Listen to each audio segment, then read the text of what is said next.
Assalamu alaikum. Haray mi hiwri kon fo lallandis ko jawontere parti mo Allah taw hara ko jawontere parti mo. Donc on yafoto le temps fait de fo actuellement temps jiɗi no fadde ha feyde mais mi yewta e ɗo hande kadi komi yii kon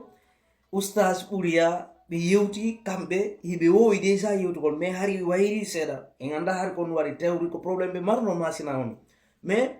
mi torike on ono wonɓe sifude lan partage anila yewtere nde hade hewta oustage ɓuriya donc oustaz Bouria ne bi kom fuɗɗi nande hito mom ɓe minen wonɓe ɓen hedde ga min ala hawrodirde e page ji mon ni quoi parce que page ji mon ni ono min anda ko hen to joɗo mi anda siko amérique on no ma siko lagine joɗo mais min ala hawrodirde min continue ji mon ni kono gon minata on oustaz Bouria e la weltani o moƴƴa na fi innugol waccugol mais fiyum goɗɗo sino yewtude gonga innemo mo yewtude gonga ida andi goɗɗo no yewta gonga hara an yiɗa andi ko a gaño on kan gonga ɗon kono hiɗa ida felliti ko gonga wona yewtede kono a jaɓata gonga ida jaɓi ka ɓernde ka wonkima ida jaɓi mais ka yaasi ko hunduko a jaɓata par ce que dumbuyay kono iɓe jaɓi gonga komi woni ko watte ko gonga ko ɓernde maɓɓe ɓe jaɓi ɗum ɓe felliti ɗum kono ɓe yaltata ko hunduko maɓɓe jamais ɓe ɗuma ɓe wakkili finance de des milliards l'argent fi tun yoɓe luttu ko pouvoir ka kono hiɓe andi combat amen ko gonga hiɓe andi komi woni ko yewtude men inna wata ɓe waru yimɓe ɓen ɗum non ko gonga hiɓe andi komi woni ko yewtude enen hakkude mon e Allah koko ɓe woni inde projet 2040 enen guiné ɗe wawi habbagol ha 2040 si hawri noon si société ji adde e nder leydi men ndi i wawata ɗum non e wawata habbagol ha 2040 ɓenna ɓe adday ɗo hande kadi société projet mo 2040 ɗum kadi ronkoya marsode ɗo e ɗum tode haare ɓe ñaw par ce que accemi yew ton iɗe ñawri lewne ɓe mbuuɗi en yoɓali ɓe donc ko fi projet 2040 ha boto ɗen joni noon si ɓe ñawlike gouvernement o dumbuya ko ñawlotoɓe ni o yi buuɗi ɗin o yi tonji 4 tonnes or wujjaɗo on yaltina ɓenni na wujjaɗo mais sa daari probléme ɓe wonde ɗume ko banque centrale billahi ɓe fenata e frappe molanaɗo waɗi ɗe balle ɗo ko banque centrale ton mais a janata jamais ɓe hara ɗum noon komi yewta ton gente moƴƴa faamu min oustaz ɓuuri min no ɓuuri allah oustaz yiɓe buy yaltoɓe inna passeport français no armi passeport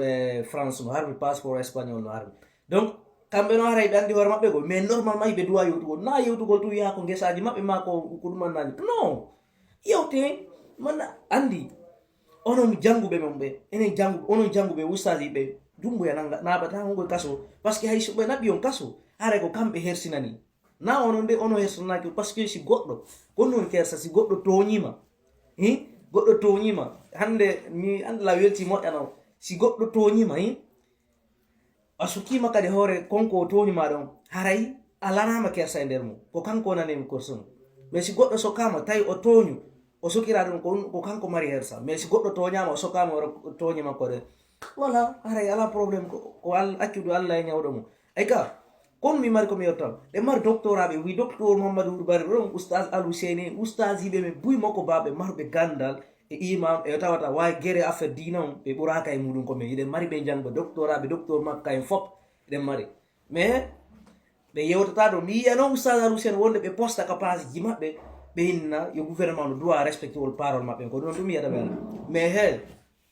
ɓe dumbuya feeta jamais si ɓe manque ɓe respect si ɓe manqui noon karam koɓe men ɓe respect ara ɓe lutti par ce que mi nana e oustade alou seni yewtereji maɓɓe gon to billahi yoɓe wakkilo ɓe yewta si ko kamɓe to wawi wolde par ce que elage al sen daraba onon tigui ɗon hande kadi ɓen koɓe classe ɗon ɓe classique hande kadi ananata jamais ɓe haala fi mum ɓe woni no ko kamɓe koɓe wonno ancien ambassade ɓe yalti toon ɓe ari ɓe wonno honto kadi jonidire juuɗe men nayi combat o hewti noon ko ɗo woni noon ko fin ko ɗum minata force vive walla guine wona e jooɗo tum nde tum mine si guerre waɗi pour la première fois na e rekilu ɓe yii déjà ɓe ubbini dumbuya ko ñande grève o wannone ko nen ñande o duwano o yaltugol mais o yaltali par ce que mo andi so yaltono ɓe hawrano e makko